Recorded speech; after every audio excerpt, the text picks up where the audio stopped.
11. Continuamos nuestra serie de Hebreos, hermanos. ¿Qué número es este? 8. Ya llevamos 8. Vivir por fe es el tema general del capítulo, ¿verdad? Pero cada uno lleva diferentes matices sobre qué significa vivir por fe. Chicos, vamos a escuchar sobre Moisés hoy, ¿verdad? Yo espero que recuerden la historia de las plagas. ¿Cuántas plagas hubo? 10 plagas. Muy bien. Y después pudieron salir y nomás llegaron al Mar Rojo. ¿Y qué pasó? ¿Qué hizo Faraón? ¿Qué hizo Faraón? Cuando nomás salieron, los persiguió con sus soldados y sus carros y Dios tuvo que abrir el Mar Rojo. Espero, padres, que ya sus hijos estén afilados porque usted les haya hecho memorizar estas cosas. Si usted no ha enseñado a su hijo esa historia, hoy yo estoy perdiendo mi tiempo con este mensaje porque nadie entiende de lo que se está hablando. Entonces, hermanos, yo no puedo predicar la palabra de Dios sin el esfuerzo que todos hacen usted, ¿verdad? Yo no puedo meter a su cabeza el contenido de la palabra de Dios. Yo vengo a exponer un pasaje, pero cada uno tiene la responsabilidad de estudiar la palabra de Dios. Versículo 23, Hebreos 11, 23. Se oye bien porque mi voz está... Se oye, ok. Por la fe Moisés, cuando nació, fue escondido por sus padres por 3 meses porque le vieron niño hermoso, no temieron el decreto del rey. Eso lo vimos el domingo pasado. Por la fe Moisés, hecho ya grande, rehusó llamarse hijo de la hija de Faraón, escogiendo antes ser maltratado con el pueblo de Dios que gozar de los deleites temporales del pecado, teniendo por mayores riquezas el vituperio de Cristo que los tesoros de los egipcios, porque tenía puesta la mirada en el galardón. Por la fe dejó a Egipto, no temiendo la ira del rey, porque se sostuvo como viendo al invisible. Tenga sus Biblias abiertas. Hoy, vivir por fe significa ante el maltrato y vituperio. La fe ve al invisible y vence. En nuestro texto encontramos algunas cosas opuestas. Por un lado leemos deleites, ser hijo de la hija de Faraón. ¿Qué lo hace? Nieto de Faraón. Los tesoros de Egipcio, por un lado. Y por otro lado, ¿qué encontramos? Maltrato, vituperio, la ira del rey. ¿Cuál de las dos cosas escogió Moisés? Eso. ¿Cuáles son más agradables? Vamos a ver qué pasó aquí. A Moisés se le ofreció lo mejor de aquel mundo antiguo, poder ser parte de la familia real, la dinastía más poderosa de ese tiempo y la más rica. Hermanos, muchas veces la tentación a no seguir a Dios viene en forma de cosas legítimas. Moisés había sido legítimamente adoptado por la hija de Faraón. Ahí no hubo pecado. En términos humanos y cristianos, podría haberse integrado a la vida política de Egipto. No era pecado. Considere ese otro argumento. Moisés no pudiera haber pensado, bueno, yo puedo ayudar a mi pueblo formando parte del gobierno de Faraón. Yo puedo presionar para que no los opriman tanto. Buena idea, ¿no? ¿Cuál era el problema con esa opción? ¿Por qué no la tomó Moisés? Tenía en la mano esa opción de pertenecer a Faraón, poder funcionar en el gobierno de Faraón y ayudar a su pueblo desde ese puesto. ¿Por qué Moisés no lo escoge? Porque sería una opción a medias. Moisés haría un poco para el pueblo mientras disfrutaba él los deleites de Egipto. No. Moisés, por fe, desecha esa opción también. Moisés desecha todas esas opciones en favor de otra que ahorita vamos a ver. Se le ofreció lo mejor que un hombre nacido de extranjeros, nacido de esclavos, pudiera desear. Nacido de una gente escoria a los ojos de los egipcios, solo digna de llevar latigazos y construir pirámides, a llegar a ser adoptado por la misma familia del faraón, no era cosa pequeña.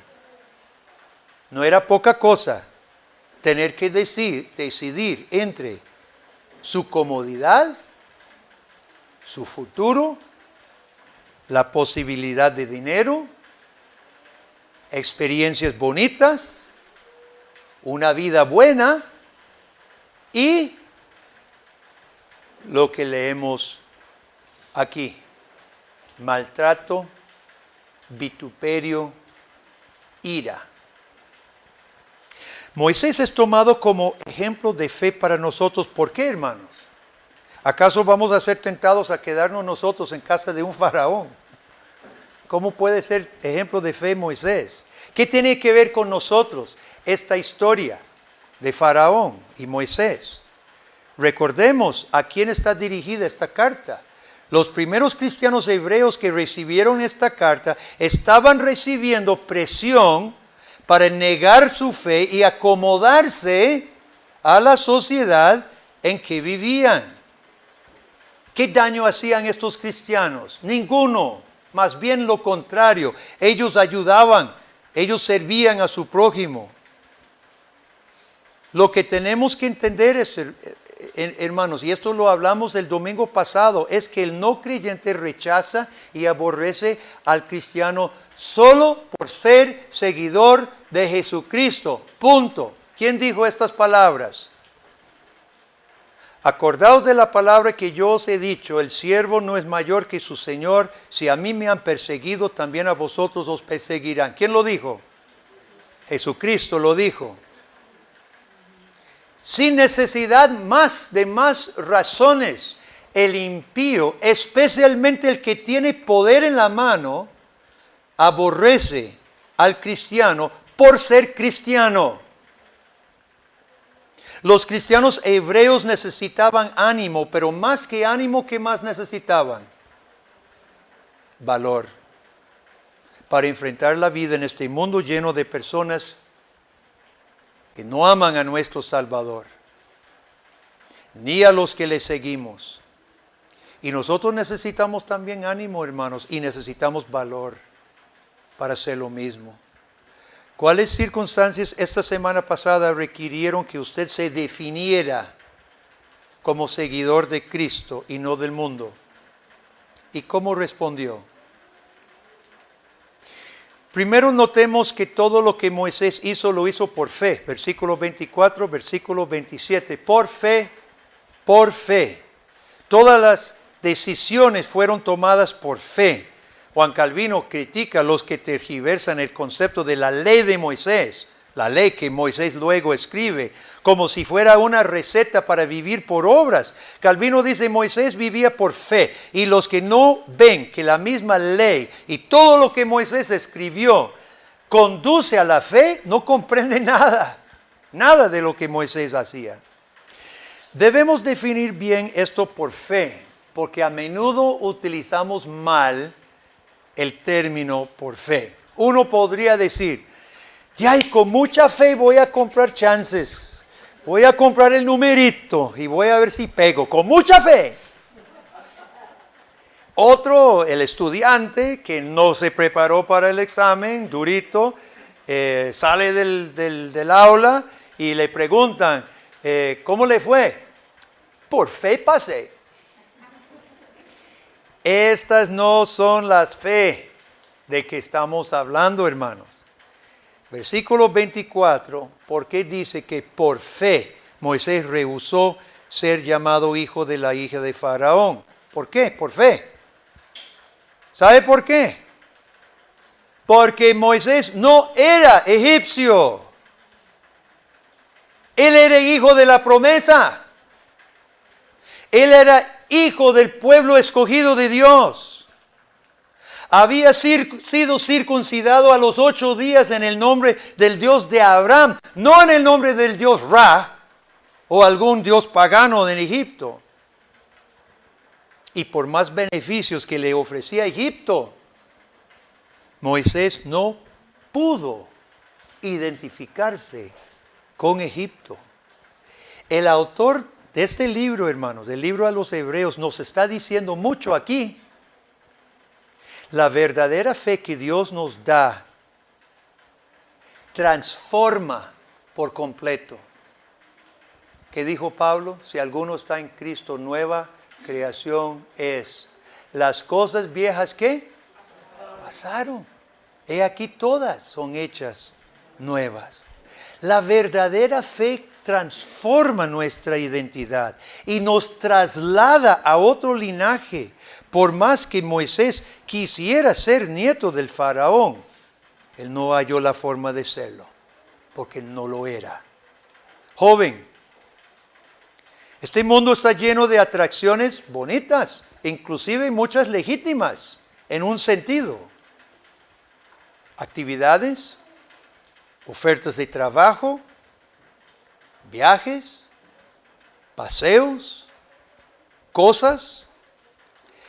Pero si seguir uno de estos deleites te va a alejar 1 milímetro de su identidad como linaje de Cristo,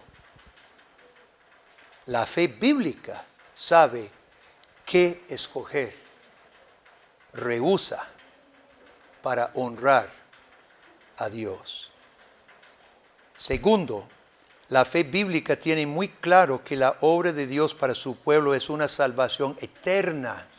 Se extiende mucho más que este momento en que estamos viviendo. ¿Cuál es uno de los principales problemas de muchísimas personas? Personas de todo índole, cristianos y no cristianos. ¿Cuál es un problema serio, hermanos? Es vivir este momento sin pensar en el futuro.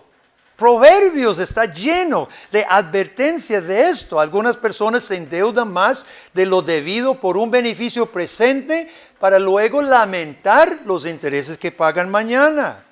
Otros ceden a una experiencia momentánea que acarrea consecuencias tristes mañana. Otros hablan palabras en el momento de furia porque les gusta sacar lo que está en su corazón malo, para luego arrepentirse de lo que ya no se puede retractar. Vivir en el presente sin pensar en el futuro es lo contrario en absoluto a la fe bíblica. Vea cómo Moisés contemplaba las cosas bonitas de Egipto, deleites temporales del pecado. Todo lo que no era parte del plan de Dios para el pueblo eran meros deleites temporales del pecado, porque Moisés estaba convencido que el plan de Dios era ya salir de Egipto. Ninguna cosa bonita era más importante. De por sí todos los beneficios de Egipto eran temporales. Y la fe busca lo eterno. La fe espera, la fe persigue, la fe busca lo que aún no se ve, pero lo que está prometido de Dios. El mundo ofrece cosas bonitas, pero todos son temporales. Dios promete lo que aún queda al futuro, pero lo que es eterno.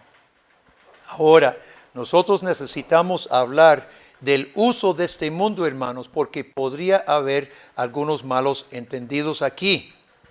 Y ha habido durante la historia de la iglesia 3 posiciones, básicamente, sobre la vida en este mundo. Lo primero, huir del mundo completamente. En la iglesia primitiva ya hubieron los ascetas, vivían austeros. Había uno famoso, Simeón Estelita, construyó una columna, puso una tabla arriba, se subió 37 años sin bajar de la columna. no quiero pensar en detalles. Y después de él, otros lo imitaron. Seguro tenía gente que le daba comida, ¿verdad? Otros iban al desierto a vivir en una cueva. ¿Qué era la idea, hermanos? Hoy tenemos otros que se aíslan, ¿verdad? Los Amish, algunos menonitas, hacen sus comunas aparte. Estos piensan que el cristiano se contamina si anda y vive en medio de otros pecadores. Por eso se aíslan físicamente, se van. La segunda posición es el otro extremo. Yo les digo los triunfalistas. El cristiano, según esta posición, por la fe santifica todo, así que puede participar en casi todo sin pecado.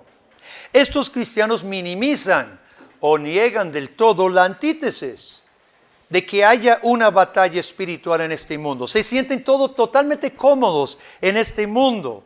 En el nombre del amor aceptan todos los estilos de vida sin juzgar a ninguno. Es bonito pertenecer a estas iglesias porque el énfasis es en promover el bienestar personal, el sentirse bien con uno mismo. Lindas iglesias, humanamente. Tercera posición, en la Reforma del siglo XVI existían ya estos dos extremos, estas dos posiciones. Pero los reformadores al retomar la Biblia vieron que las dos posiciones estaban equivocadas.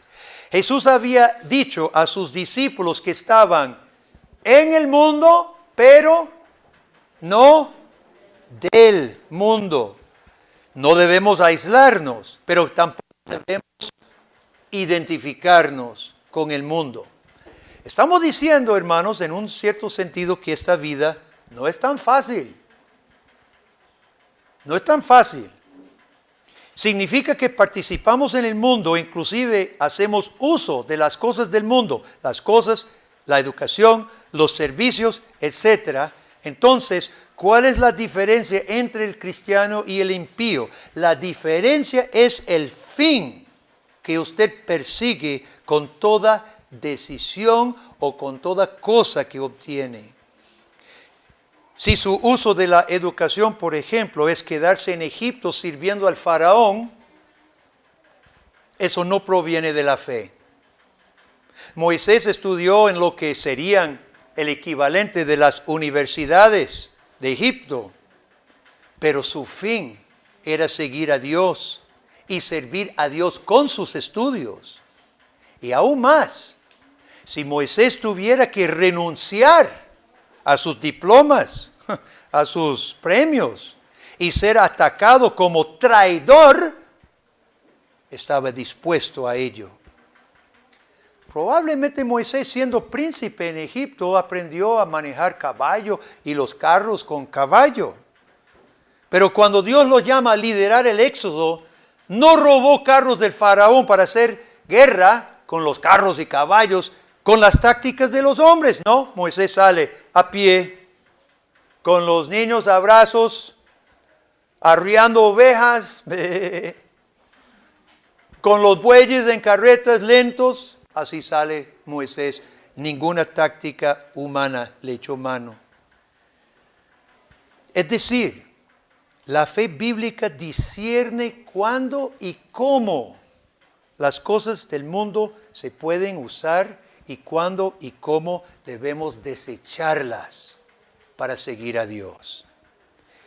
Entonces, ¿cómo usted va a saber la diferencia, hermano? ¿Cómo vamos a saber la diferencia? ¿Cómo utilizar las cosas del mundo y cuándo no utilizarlas? Solo hay una forma. Conociendo a su Dios mejor. Conociendo qué es la verdadera fe mejor. Por medio de las Escrituras. Sin conocer el carácter de Dios. Sin conocer la naturaleza de la salvación. Sin conocer cómo es la fe que Dios nos ha dado, hermanos. Usted cometerá muchos errores viviendo en este mundo. Usted podría hacer muchos ídolos a montones. Podría pecar como los israelitas que apenas salieron unos días en el desierto y querían volver a Egipto, a la esclavitud. Tan débiles que eran, sin una fe nutrida en la verdad de Dios. Yo quiero que usted se fije en los términos con que el autor describe a Moisés. Yo puse esta tarea en el chat de la iglesia. Pregunté y pedí que buscaran los términos, las acciones que describen a Moisés, porque queremos describir su personalidad, queremos saber de su actitud, cómo caracterizaría, ¿cómo se dice? Más o menos, a esta persona, ¿verdad? Alguien hizo esta tarea, algunos verbos, o sigo yo. Bueno, voy a seguir yo. Ok. 24. Rehusó. 25.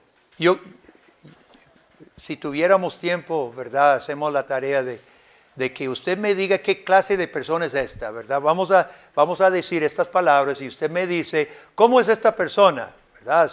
Si es así, si es así. Ok. Moisés rehúsa llamarse hijo de la hija de Faraón. Escoge maltrato con el pueblo de Dios. Tiene por mayor riqueza el vituperio, la burla, mofa ¿verdad? De Cristo. Versículo 26. Versículo 27. Deja Egipto. Deja Egipto. Versículo 27. No teme la ira del rey. ¿Cómo describiría la personalidad de una persona que hace estas cosas? ¿Cómo lo describiría usted? Una persona valiente. ¿Qué más? ¿Qué más? Una persona firme, decidida, ¿verdad? Convencida. Aquí hay un punto importante, hermanos. Lo que el autor nos está diciendo es que la fe bíblica demanda decisión. Todas estas cosas que hizo Moisés fueron decisiones. Pudiera haberse llamado el hijo de la hija de Faraón. Pudiera no haber desechado el Egipto. Pudiera haber no dejado a Egipto. Pudiera haber evitado la ira del rey. El autor de Hebreos nos está diciendo que la fe bíblica demanda decisión. Es más, la fe es decidir continuamente para Dios en contra de mi pecado y en contra de las tentaciones del mundo. Juan Calvino solía decir, yo lo digo a menudo, que cuando Dios nos salva, no nos da un medio Jesús. El Jesús solo que murió en la cruz por los pecados, solo una mitad de Cristo. No, nos da también el Cristo que resucita, el Cristo que justifica y el Cristo que santifica. Nos da un Jesús completo cuando Dios nos salva. Y Cristo en nosotros guía cada decisión, cada acción, cada actitud. Y cuando no es Cristo que nos está guiando, ¿qué es? No es la fe. Es incredulidad y es desobediencia. Por fe, Moisés dio evidencia de que su mirada estaba en el Dios de las promesas. Y esto le permitió tomar decisiones difíciles, decisiones posiblemente desagradables y ciertamente decisiones que darían miedo tomarlas si no fuera por la convicción de lo que se esperaba. Por fe, Moisés dio evidencia que su mirada estaba en ¿quién? En el Dios de las promesas. Y esto le permitió tomar estas decisiones. Y usted, querido hermano, querida hermana, enfrenta algo difícil en su vida, algo desagradable, algo que le da miedo, que usted sabe que afecta su obediencia al Señor. Bueno, la fe no titubea. La fe ve al invisible, ve a Dios, a Cristo. Hablemos del vituperio de Cristo. ¿Cómo era posible llevar el vituperio de Cristo si Cristo no venía hasta 1500 años después? ¿Qué es esto de vituperio de Cristo, hermano? Bueno, el Nuevo Testamento enseña claramente que Cristo no solo fue prefigurado del Antiguo Testamento en los sacrificios, los sacerdotes, Jesucristo estaba presente. Realmente el Cristo preencarnado estaba presente con su pueblo. Pablo dice en 1 Corintios 10 que aquella roca que dio agua, dice la roca era Cristo y lo siguió por todo el desierto. Ahora no era la peña que era Jesús. Pablo está diciendo, Jesús estaba con su pueblo supliendo sus necesidades físicas y espirituales durante toda la travesía del desierto. Cristo estaba presente. Nosotros sabemos cuando visitan a Abraham, era el Señor, el Cristo preencarnado, etc. Y hay otras referencias. Ahora, aquí el autor a los Hebreos menciona sin explicación que los sufrimientos de Moisés fueron los mismos que ellos ahora iban a llevar. Vituperio de Cristo significa cargar la cruz de Cristo. Moisés lo hizo antes de venir Jesús. Estos lo hacen después de venir Jesús, pero es la misma cruz. ¿Qué es este vituperio de Cristo? En su comentario sobre este pasaje, Juan Calvino relaciona estas pruebas que Moisés escoge como parte de ser conformado a la imagen de Cristo. Romanos 8:29, todos lo conocemos. Porque a los que antes conoció, también los predestinó para que fuesen hechos conformes a la imagen de su Hijo, para que Él sea el primogénito entre muchos hermanos. Dios elige a un pueblo de pecadores como nosotros. Pero nuestra elección no es el final, es el comienzo. Es el comienzo. Nuestra elección tiene una meta. Y la meta es convertirnos en algo que ahorita no somos. La imagen de su Hijo. Y ese proceso es un proceso que Jesucristo llama tomar nuestra cruz y seguirle. Eso es lo que Moisés hizo. Prefirió el vituperio de Cristo. Hermanos, Dios no prueba a todos por igual. Dios sabe exactamente lo que cada uno necesita. ¿Cuál es la clave? La clave es no rehusar su llamado. No debemos compararnos con otros, eso lo hacemos, ¿verdad? ¿Y por qué a mí, al otro no? Y nos queremos justificar y nos queremos, ¿verdad?, jugar con ese. No, hermanos, no nos comparemos con otros. Dios está en control de nuestra vida. Cada uno está en su propio proceso con su Salvador. Lo importante es poner los ojos en el invisible. Usted, yo, no se preocupe por el de la par. Poner los ojos en el invisible y caminar, así como lo hizo Moisés. Me gustaría dedicar todo un sermón a esa frase, como viendo al invisible, pero no hay tiempo. Moisés estaba tan seguro de que Dios los guiaba, que era como casi lo veía. Pero este es el papel de la fe, hermanos. La fe ve con ojos espirituales lo que estos ojos no pueden ver.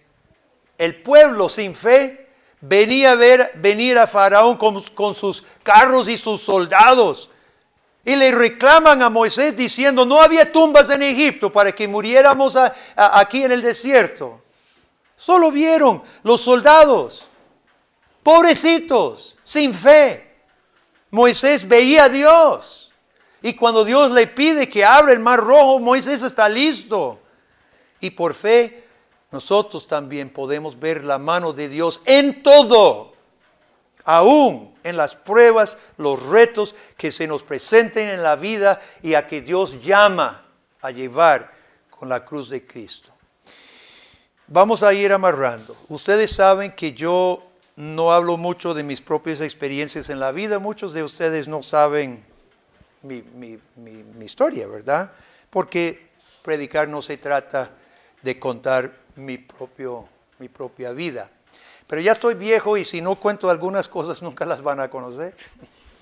Cuando mi padre salió del seminario teológico, joven, aceptó un llamado a una iglesia de la Reformed Church en América, la denominación más antigua en Estados Unidos, fundada por holandeses que llegaron primero que los ingleses, Usted sabe que Nueva York primero era Nueva Ámsterdam. Yo no sé si usted sabía eso. Los holandeses primero fundaron Nueva York y luego cambiaron islas en el Caribe que tenían los ingleses por la ciudad y la tierra en Estados Unidos. Entonces los holandeses se fueron para el Caribe, los ingleses renombraron Nueva Ámsterdam, Nueva York, pero ya habían hecho iglesias, o los holandeses, y ya había holandeses, fundaron la iglesia reformada en América.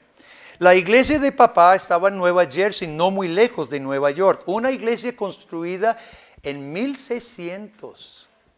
Después de irnos de allí, yo a los 6 años nunca había vuelto hasta hace unos años que Alita y yo estábamos viajando por la costa y yo dije, quiero ver dónde nací yo. Y fuimos a ver la iglesita viejita, una joya bellísima, ya cayéndose y cerrándose porque ya no había congregación, ya la iban a regalar, ¿verdad? Pero en el cementerio junto a la iglesia había lápidas con los años 1600. ¿Verdad? Antiguísima. Bueno, papá comenzó a pastorear estamos hablando de los años 50, finales de 50, 60. Papá comienza a pastorear y evangelizar y Dios bendice su ministerio, la congregación pequeña empieza a crecer mucho. Durante 5 años Dios bendijo su trabajo, pero no todo estaba bien. La vieja guardia holandesa no estaba feliz con el influjo de tantos gentiles en la iglesia. Sentían que estaban perdiendo el control de su iglesia. Así que hubo un resentimiento oculto, pero creciente en los miembros viejos. Pero hubo otra cosa que papá no sabía. Esa denominación permite masones. Hubo masones en la congregación sin saberlo. Papá, cuando murió uno de los hombres de la iglesia, la familia le avisó a mi padre que unos amigos de la familia iban a tener una participación en el funeral. Y al llegar al momento se levantó el grupito de amigos masones, rodearon la caja y procedieron a realizar un rito totalmente pagano masón. Mi padre estaba espantado. El próximo domingo le avisó a los ancianos de la iglesia que él no podía permitir eso mientras él estuviera de pastor en esa iglesia. Bueno, esa fue la gota que rebalsó el vaso. Los ancianos sencillamente hicieron unas llamadas y dijeron a sus compinches corruptos en el presbiterio, posiblemente masones también, que tenían una situación con Green y que tenían que despedirlo. Fue totalmente ilegal conforme a los reglamentos eclesiales, ¿verdad? Ningún proceso legal siguieron, no hubo juicio, ni entrevista, ni momento de papá poder defenderse. Y dentro de unos meses, papá estaba literalmente en la calle con mujer y 2 hijos. Ahora, mi padre pudiera haber pedido perdón, pudiera haber salvado su trabajo, pero prefirió ir a vender aspiradoras puerta a puerta para alimentar a su esposa y sus 2 hijos que traicionar su fe en Jesucristo. Yo cuento esto porque recuerdo estos años de prácticamente extrema pobreza. Pero no tengo recuerdos malos. Papá administró 3 apartamentos en Florida, así que pudimos alojarnos ahí y vendía aspiradoras. No lo recomiendo, es un mal trabajo. Pero nunca le escuché a papá reclamar a Dios y tampoco andaba amargado. Como la playa no estaba muy lejos y era gratis, íbamos a la playa de vez en cuando, ahí papá me enseñó a nadar, me subía a los hombros, me llevaba a lo profundo, me tiraba al mar, dijo, nade. Aprendí a nadar, no sé si es la mejor forma de enseñar a nadar, ¿verdad? Nosotros teníamos un carro viejo, un Studebaker, que ya no los fabrican, tan lento que los únicos piques en que tuviéramos más o menos oportunidad era con los microbusitos Volkswagen como el que tiene Juan Carlos, ¿verdad? Los demás carros nos dejaban botados. Bueno, Viendo las cosas desde otra óptica, hermanos, era para que mi padre casi tirara la toalla de la fe. Había sido pastor joven, exitoso, querido por muchos. Le hicieron una injusticia, humanamente arruinando su vida. Pero papá nunca lo presentó de esa manera. De hecho, habló muy poco del asunto. Ya viejo, yo tuve que preguntarle qué fue lo que pasó y me contó. En Florida buscamos congregarnos con otra denominación y luego ni sé la historia porque era joven. Buscaron a papá para pastorear. Nos mudamos a South Dakota, luego otra iglesia en Minnesota donde conocí mi futura esposa y papá terminó en California con un ministerio que aún después de su muerte está dando fruto para el reino de Dios. Al final, Dios honró a mi padre, pero el camino fue duro. Y fue muy duro. Y sin saber cómo iba a salir las cosas. Llevar el vituperio de Cristo. No sabemos de qué forma nos va a tocar. Lo importante es buscar ver al invisible, a Cristo mismo, en medio de la prueba. Oír su voz y seguirle, cargando nuestra cruz de ser necesario. Llevar el vituperio de Cristo es el camino de ser formado a la imagen de Cristo. Y para la persona, escuchen bien, la persona que ha conocido el Evangelio, ha sido parte de la obra de Dios en su iglesia, hay palabras serias. Escuche este mismo libro en Hebreos 6. Es imposible que los que una vez fueron iluminados y gustaron del don celestial, fueron hechos partícipes del Espíritu Santo, asimismo gustaron de la buena palabra de Dios y los poderes del siglo venidero recayeron. Imposible que sean otra vez renovados para arrepentimiento, crucificando de nuevo para sí mismos al Hijo de Dios, exponiendo a Él a vituperio. Negar honrar a Cristo habiendo participado en sus beneficios. Negar que soy de Cristo, negar que soy parte de su pueblo, es igual que unirse a los que lo crucificaron y es grave en extremo. O nos unimos a Cristo, sean cuales sean las consecuencias, llevando nosotros su vituperio, o nos unimos a los impíos que le escupieron, blasfemaron y lo crucificaron. Jugar de iglesia no es posible. Jugar de cristiano no es posible ante Dios. Ahorita están sucediendo cosas extrañas en nuestro país. Por ejemplo, una persona, es posible con las cosas que ahorita están pasando en Costa Rica, una persona, por ejemplo, del Ministerio de Salud que sirvió durante toda la pandemia con valentía, con abnegación, con valor, si hoy no quiere que se le inyecte un químico, podrá ser multado y despedido sin ningún derecho patronal. Un héroe el año pasado porque sirvió, hoy es prácticamente un criminal. Y esto que está ocurriendo en el país que se jacta de ser fundado sobre garantías sociales. El país que se jacta estar fundado sobre garantías sociales está dispuesto a tratar a las personas así. Ahora bien, si tan fácilmente nuestro gobierno puede tratar con tal violencia a las personas, ciudadanos, trabajadores honestos, la pregunta hoy es, ¿a quién es más? No seamos ingenuos. Hemos dicho una y otra vez que marchamos hacia las obligaciones, hermano, de que el cristiano tenga que no solo tolerar, sino aceptar y promover los asuntos de género. Yo puedo imaginarme que muy poco el cristiano en la iglesia está obligado a decir a una persona que es varón, que se considera mujer, que hay que dirigirse a ella, a él como ella. Nosotros, sabiendo que Dios hizo al hombre varón y hembra, puedo imaginarme que muy pronto en las escuelas cristianas y en las iglesias tengamos por obligación a desobedecer a Dios y negar lo que Dios ha hecho. Si hoy están haciendo, porque yo lo veo como un experimento, a ver hasta dónde pueden obligar a las personas con el asunto de la vacuna, ¿cuál es el próximo paso? No seamos ingenuos. A Satanás no le interesan vacunas. Le interesa anular a los cristianos y cerrar las iglesias.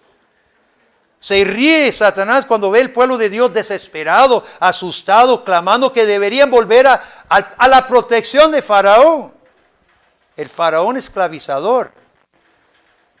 Si hay muchos cristianos en nuestro país, no seamos de ellos.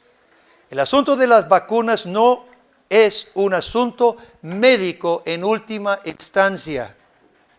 Se trata de libertad de un pueblo o tiranía del gobierno. Y los tiranos siempre terminan ¿con quién? Con la iglesia. En el tiempo de la Reforma, le animo a que lo estudie si no lo conoce. La lucha por la libertad de las mentiras religiosas no se podía separar de la lucha por la libertad de poder servir a Dios libremente. En el mundo sin permiso del gobierno civil.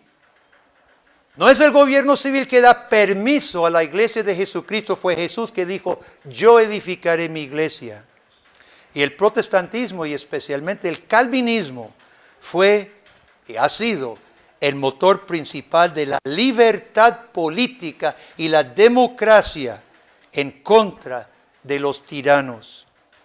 Hoy los países que tuvimos libertad democrática la están perdiendo rapidísimo. Personalmente yo creo que pronto y bastante pronto esta congregación será llamada a escoger como tenía que hacer Moisés. O nos conformamos al mundo, a la comodidad, a lo que nos digan que hagamos, otros fuera de la iglesia, o llevamos el vituperio de Cristo, pero como viendo al invisible. Recuerde, con el mundo no hay galardón. Nadie se equivoque. Con Cristo sí lo hay. El Dios soberano que predestina la salvación de su pueblo sabe conformarnos a la imagen de su Hijo. Hermanos, aceptemos su yugo con gozo y caminemos como viendo al invisible. Amén. Oremos. Dios, gracias por el relato de Moisés. Gracias porque tú nos defines la fe que nos has dado. Una fe que rehúsa cuando sea necesario, acepta maltrato, prefiere vituperio, pero que ve al invisible, a ti, a Cristo. Señor, aumenta nuestra fe, nutre nuestra fe, fortalece nuestra fe. Oramos por nuestro país, Señor. Oramos que el gobierno no seguirá más infringiendo sobre la libertad del pueblo y mucho menos la libertad de tu iglesia. No se considere dueño de las vidas de la familia, de la iglesia, de todas las instituciones de la nación, oh Dios, que tú has establecido y que son soberanas. Por favor, Padre, oramos por líderes conscientes de sus limitaciones. Y mientras tanto, sea cual sea el futuro, Señor, capacita a tu iglesia. Capacita a tu iglesia para honrar a Cristo sobre todas las cosas como lo hizo Moisés. Y ayúdanos a no ser como ese pueblo, Señor, que no tenía fe. Que al ratito, después de tan liberación tan grande, tan maravillosa, tan milagrosa, querían volver. Querían volver a la esclavitud. Oh Dios, guarda nuestra congregación, guarda nuestras familias, guarda nuestro país. Oramos en el nombre de Jesucristo. Amén.